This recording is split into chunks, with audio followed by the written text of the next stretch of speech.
Өмір жолы әлеуметтік жобасы Шымкентке де келіп жетті. 30 жылдан бері шетелдерде кеңінен қолданысқа енген құрылғы қыркүйек айынан бастап Ұлы Отан соғысына қатысқан ардагерлерге беріледі.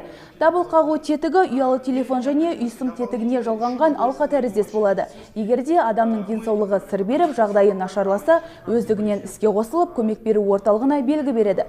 Ондағы қызметкерлер науқастың жақындарымен байланысқа шығып, мән-жайды жеткізетін болады. Өмір жолы әлеуметтік жобасы ұлы жеңістің 70 жылдығына орай ардагерлерге арнап бірқатар жеңілдіктер берілді. Данные аппараты в двух видах: стационарный, который устанавливается дома. Ұлы Отан соғысының 70 жылдығына орай біз мына ұялы телефон тәріздес құрылғыны 20 мың теңгеге орнатамыз. Мұның қолайлы тұсы алғашқы 3 басқышында дәрігер мен туыстарының нөмірлері белгіленеді. Мұның жарамдылығы 7 жыл. Ал мына үй телефоны арқылы жалғанып, мойынға алқа тәріздес тағылатын дабыл тетігінің құны 30 мың теңге. Мұның жарамдылығы 20 жыл. Құрылғыны қосқан ардагер сонымен қатар 3 мың теңге ай сайын төлеп отырады. Бүгінге дейін қостырған адамдар тарапынан шағым түскен жоқ. Бұл жүйе Астана мен Алматы қалаларында да бастау алған. Қазіргі таңда 150 соғыс ардагері пайдалануда.